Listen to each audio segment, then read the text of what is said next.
tsy voatery akory ianao hoe tsy maintsy nanao fianarana ambony vo zay vo tsy maintsy hoe ho afaka mamaky boky fa maro ireo boky zany izay misy torohevitra maro samihafa izay afaka hoe manohana anao amin'izay zavatra tianao atao. Misy zao tony hoe mère au travail recherche bonheur, zany hoe inona ny tokony ataon'ny vehivavy izay miasa zany na manana andraikitra ambonimbony zany amin'ny fandrindrany ny tokantranony sy ny asany. Misy ny torohevitra izay hoe tsy voatery akory ianao hoe tsy maintsy nianatra tamin'ny médecine vao afaka hamaky boky momban'ny fahasalamana, satria zay mantsy no hoe efa mba ezaka ataon'ny dokotera ankehitriny zany de ny hoe mba manalefaka zany ny fomba fampitana hevitra eo amin'ny resaka fahasalamana. Ty zao misy boky nisoratan'ny docteur Paul Thomas, obésité une maladie qui s'attrape, zany hoe resaka hoe inona ny mahatonga zany ny hataviazana ary inona no tokony ataonao amin'izany, de ny hoe ny fijerevana ny resaka sakafo hoanina, ny fanetseha-batana ary indrindrandrindra ny fampitoniana ny saina. Reto zao misy ny boky izay nisoratan'i David Servan-Schreiber, prévenir et lutter grâce à nos défenses naturelles anti-cancer, zany hoe ny fomba zany anaovana ny prévention ny cancer. Dia misy ihany koa ny boky sauver votre couple izay nosoratan'ny docteur Philippe McGray, izany hoe resaka torohevitra momba ny couple zany. Ka ny fandaharana rehetrarehetra izay ataoko eto amin'ny YouTube moa zany dia avy amin'ny reto hoe inspiration amin'ny reto boky izay vakiko ireto zany satria fifampizarana ny tsika, tsy hoe akory mahafantatra ny zavatra rehetra ny tenako fa mba mampita fotsiny mizara aminao zany ny zavatra izay hoe mba kely fantatro amin'ny famakina ny boky reto zao dia boky daholo. Zay toerana rehetra andehanako moa zany any amin'ny kliniky koa de fa misy boky, satria eo amin'ny 30 minutes isan'andro eo zany dia tsy maintsy mamaky boky isan'andro ary zany zavatra rehetrarehetra izany de efa hatramina kely ahy no nananako an'izay hoe karazana hoe habitude izay zany. Ka zay no antony hoe ty fandaharana ity de hijanona mandrakizay ho an'ny taranaka rehetra any aoriana, satria araky ny efa voalaza amin'ny fanadihadiana dia hoe ny afrikana sy ny malagasy dia tsy dia mba tia mamaky boky. Ka mila eritreretintsika zany zavatra rehetrarehetra zany. Ty zao misy hoe vivez communiquer, zany hoe ny fombafombanao zany eo amin'ny communication, inona no tokony kojanao an'izany atao hoe fifaneraserana izany, na ny fomba fiteninao na ny fihetsikao na ny fijerinao dia misy zavatra entiny daholo zany eo amin'ny communication na ny serasera. Ka amin'ny alalan'izay no mety apety na tsy ny communication. Ka dia mila ihany koa zany zavatra rehetrarehetra zany ny fikojanao, ny fahasalaman'ny sainao, ny fanahinao, ny vatanao, satria rehefa tsy metimety anao dia tsy de mety sy etiko ny communication anao. Reto zao misy ny boky nosoratan'i Jeannette Bertrand sy Michel Doré. Jeannette Bertrand moa zany dia vehivavy manana maha izy azy ato eto Québec zany.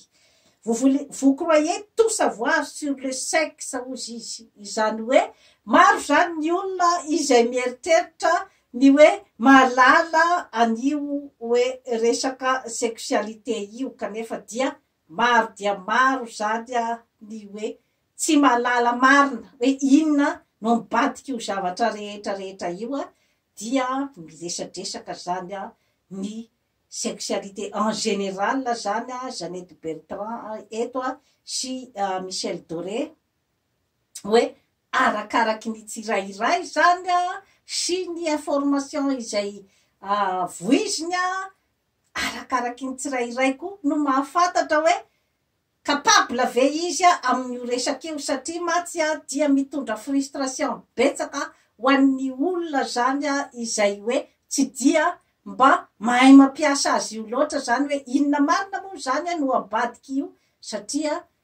eo ny source-ny niorenantsika olombelona mila fantatra daholo zany zavatra rehetrarehetra izany ary dia fifankatiavana no ao anatin'io ka eo no misy ny fototra iorenan'ny ataotsika hoe zany hoe olona olombelona iray izay hoe à l'aise zany izy amin'ny fiainany zava-dehibe zay zavatra zay ary mety mahatonga ny olona izay mahatotosa tsara ny projet izay tiany atao ny hoe manana an'izay hoe culture amin'izay hoe resaka sexualité izay zany misy koa zany ny boky mikasika ny aretina l'arthrite une souffrance inutile maro dia maro zany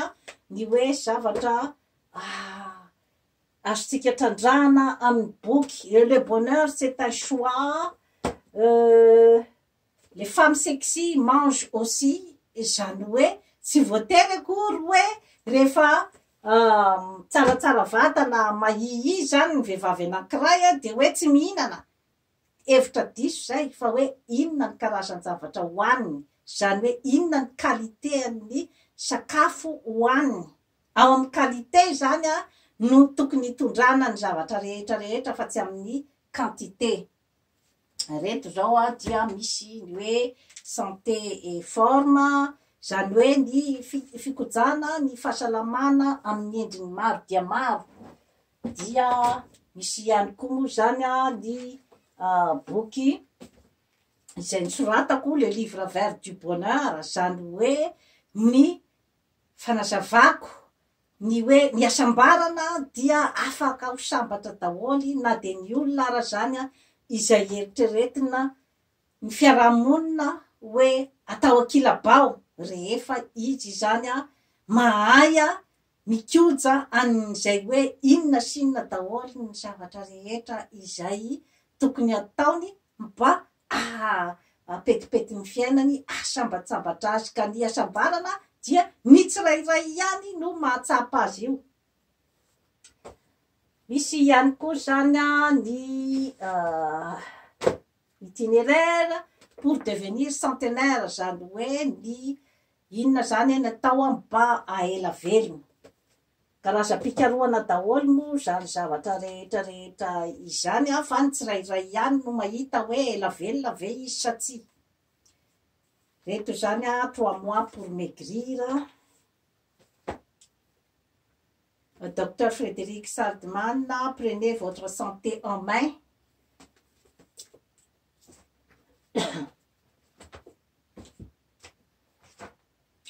comment devenir un VIP misy torohevitra maro zany ato anatin'ity boky ity izay soratany Dr Yves Lamontagne ato zany miresaky izy ny hoe inona sy inona ny fombafomba tokony ataonao raha ohatra ianao zany ka teo VIP very importante personne dikan'izay misy zany ny fomba fikojanao na ny fitafianao na ny fomba firesakao na ny olona izay hoe fréquentenao misy idirany daholo zany izay fombafomba rehetra izay ary dia nanao ihany koa izy ny hoe mitantara koa izy zany hoe ny fanirinao aminao koa zany inona sy inona ny objectif anao de tokony hanana n'izay obsession izay ianao zany tantara izy ato amin'ny ty boky ity zany ny amin'ny hoe comment devenir un VIP de hoe misy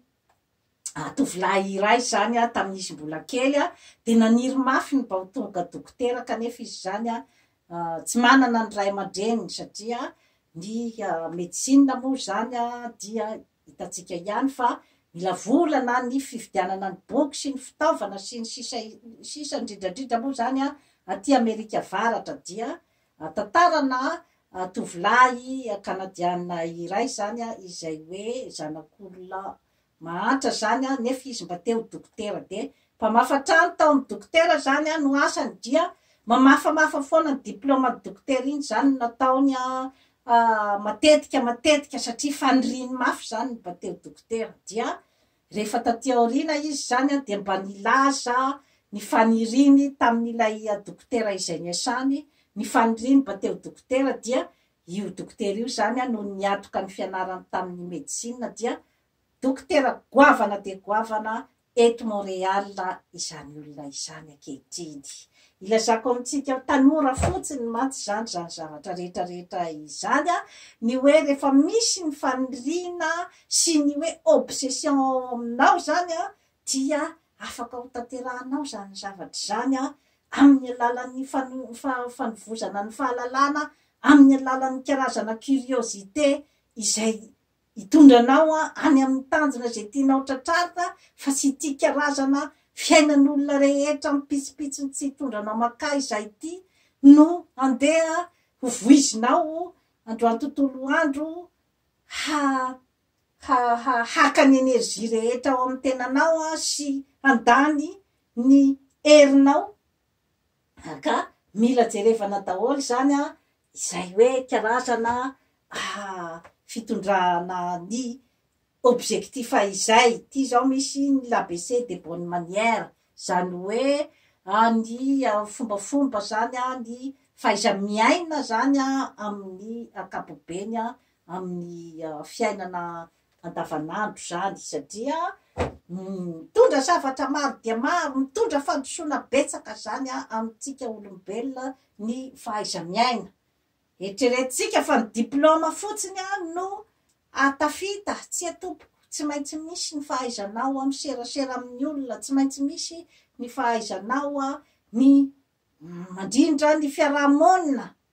araky ny tokony ho izy mba hampisy ny karazana fitonitsaina ao aminao satria raha ampiadiadinao daholo ny olona manodidina anao iadiadivanao daholo ny olona anaovanao tsindry azo lena anaovanao tohatra fiakarana ny olona manodidina anao mahavoanao androany mahavoanao rapiso raha fakapiso ianao tsikaritry ny olona daholy ny fitapitaka sy ny laingalainga izay ataonao ny olona dia iny ianao no isolé amin'ny toerana anankiray tsy afaka mihetsika mieritreritra koa misy koa zany ny miteny ny hoe ny vehivavy ane raha ohatra ka diso tia boky loatra diso manam-pahaizana loatra dia mety tsy anana chance eo amin'ny fitiavana tsy mariny zany tovovavy aza miditra am'zany zavatra zany fa rehefa manany maizy azy ianao mahafantatra hoe inona ny zavatra tadiavinao amin'ny fiainana mahafantatra ianao manana ianao zany ny hoe karazana indépendance amin'ny fiainanao hoe tsy voatery akory ianao hoe iakina zato isan-jato zany amin'ny hoe resaka fanabadiana no hoe ho fiainanao dia ho hitanao fa misy kokoa ny karazana ataotsika hoe zany hoe fahasambarana ao aminao ny fitokisantena ao aminao ka izany no mahatonga ny fitiavan'ny olona manodidina anao ary tsy marina velively ny filazana fa rehefa vehivavy manam-pahaizana dia tsy ahita ny anjarany eo amin'ny fifankatiavana tsy mariny zany tompoko lahy sy tompoko vavy fa ny mahaenao iny no mahasarika ny lehilahy ny anajanao sy ny hoe mahasarika azy koa zany ny ifankatia aminao ka misy tsy voatery akory hoe tsy maintsy ho manam-pahaizana daholo koa nefa ny vehivavy rehetrarehetra fa rehefa hoe safidinao ny andeha amin'ny lalana ohatran'izao ohatra zao hoe fleuriste ny tianao ohatra hoe coiffeuse ny tianao ohatra hoe asa manjaitra dia tokony ho safidinao izay zavatra zay fa tsy hoe voatery ianao nanao an'iny fa tokony hoe tena ampitiavana no anaovanao an'izay karazan'asa rehetrarehetra izay. Raha fleuriste ianao dia maheno ny fofona mamerivero isan'andro ianao ao amin'ny botikanao ao izay mahafaly ianao ka mahatonga anao arisika foana ary ny voninkazo dia ilaina foana iny andravahana zavatra maro, andravahana ny tokantrano, andravahana ny fetifetim-pianakaviana sy ny fety maro samihafa, andravahana ny eglizy, zany zavatra rehetrarehetra izany zany mila fotsiny tsirairay zany mahafantatra hoe inona ny zavatra tadiaviny, inona ny zavatra tiany atao amin'ny fiainana. Afaka ianao manao karazana hoe patisserie, misy consommation foana zany zavatra zany ny gâteau, ny mofomamy voaravaka, zavatra mandeha daholo zany amin'ny fiainana fa tsy voatery akory hoe tsy maintsy ho focaliser ary ny boky izay mifanandrify amin'ny zavatra izay tadiavinao zany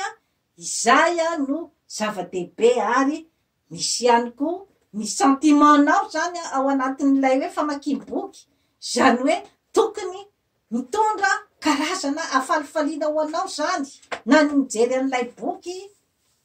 mahafinaritra ohatran'izao ny ny paozin'ilay boky ty zao hoe le bonheur c'est un choix, de vao mahita fotsiny ny fon'ilay boky ianao sy ny titre dia efa mentanentana sahady ny asambaranao aminao, ary vao manomboka mamaky ianao zany ny zavatra lazainy ato dia efa manomboka sambatra ianao zany ary dia mahita tokoa tena marina zany zavatra tenenin'ity boky ty zany. Resaky izao créer sa propre vision à vivre, l'œil voit ce qu'il veut bien voir ohatra.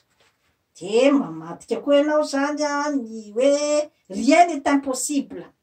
Notre époque est une époque de miracles et d'émerveillement. Paul Simon ny tenen'izay. Zany hoe lay boky koa zany dia mitondra fanentanentananao anao, ary hoe inona no différenceny amin'ny internet. Misy différenceny be dia be ny boky sy ny internet. Ny internet dia efa misy koa zao ny livre audio, raha ohatra moa zany misy olona hoe auditif kokoa izy, zany hoe ato amin'ny sofiny izy zany no mikapta bebe kokoa rehefa misy message dia reny angambany. Nefa tsy ny olona rehetra koa no manana internet, ary ny avantage ny boky dia misy an'ilay ataontsika hoe zany hoe karazana nostalgie ao amin'ny boky, satria tamin'ny enfance anao ange de boky no vakiny ary hoe tsy totan'ny ela ny boky, satria afaka ataonao anatin'ny sac de voyage nao any iny raha matoa rehefa manao vakansy ianao dia afaka mamaky azy any anaty avion, any amin'ny plage ianao mbola afaka mamaky boky, any amin'ny métro, aty amin'ny tany mandroso dia rehefa mirava amin'ny ariva ny olona avy any amin'ny birao dia mamaky boky daholo ny olona tompoko, mamaky boky ao anatin'ny métro, ao anatin'ny train, ao anatin'ny autobus, zany zavatra rehetrarehetra izany, satria hoe liam-pivoarana, liam-pahalalana zany ny olona ty amin'ny tany mandroso. Ka misy lesona betsaka azontsika tsoahana zany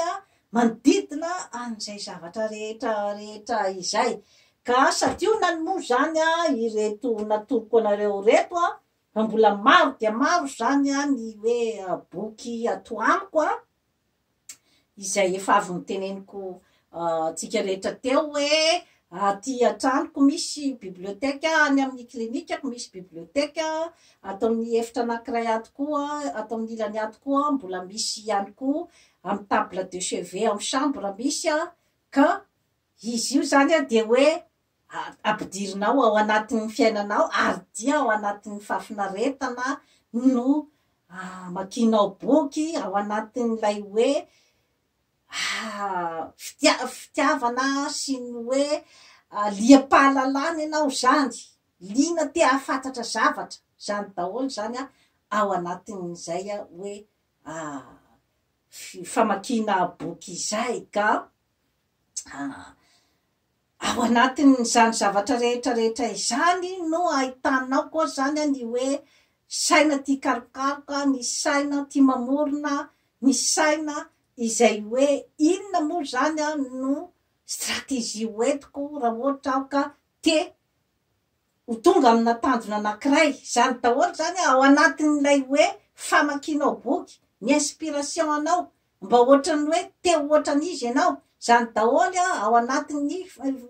hoe fangalana information daholo zany zavatra rehetrarehetra izany. Ho anao vehivavy hoe rehefa tonga ny ménopause dia inona sinona daholo ny torohevitra momba ny fahasalamana, satria efa tsy mitovy tsony zany ny hoe fahasalamanao tamin'ny ianao mbola 20 taona sy ianao efa 50 taona, ka mila kojaina zany zay zavatra rehetrarehetra izay mba hitohizany ny fiainanao sy ny fahasalamanao, hanananao hatrany ny asambarana eo amin'ny fiainanao, satria rehefa limité zany ny fahalalanao zavatra dia limité arak'izay koa na ny fahasalamanao. Mbola betsaka nefa ny mety hoe projet tianao atao rehefa mandroso ny fiainana ny taona, kanefa hoe limité zany ny fahafantaranao ny momba ny tenanao sy ny momba ny fahasalamanao, dia mety mahatonga sakatsakana be dia be zany eo amin'ny hoe fandrosoanao zany zavatra zany. Raha mpitondra fanjakana anao dia mba mila zany ny hoe mijery hoe inona marina moa zany no andrasana amiko. Raha mitondra firenena ianao, inona marina no andrasan'ny firenena amiko zany, inona ny resultat andrasana, mila fantatritsika daholo zany zavatra rehetrarehetra izany. Mila ny créativité avy aminao, inona zany no tokony ataoko mba hampandroso an'ity firenena ity. Tsetsatsiaritra ny ahy fa dia izay indray zany no tiako ampitaina amin'ny hoe resaka famakiana boky. Mila zany isika mamaky boky mba ampitombo ny fahalalana, ampitombo ny culture atsika en général, ary tsy adino ihany koa ny mamaky ny boky mahafantatra bebe kokoa no amin'ny tanindrazanao, mahafantatra bebe kokoa zany ny momba ny tantaran'ny Madagasikara amin'ny lafiny rehetra, satria ny aty amin'ny tany mandroso no mahalala bebe kokoa ny momba tsika, ahafahany misikotra ny arenatsika. Zany zavatra rehetrarehetra zany ke tokony hoe mila fantatra daholo. Ahoana ny fomba hiarovanao zany ny arenanao, kanefa ny firenenao isan'ny tany mahatra indrindra kanefa miondana arena tsy tafety spesialy izay mivoaka ohatrin'ny hémorragie. Zany daholo zany dia zavatra mila dinihana daholo amin'ny hoe alalan'ny fandinihana. Manam-pahaizana dia zay no ilana azy, manam-pahaizana amin'ny fitondrana ny tanindrazana, amin'ny fikojakojana ny tanindrazana, dia toy izay sy toy izay no azo natolotra anao anio. Manaova abonnement amin'ny Jeanne Forêt Santé aty Canada fa hanatsara ny fiainanao. Veloma tompoko.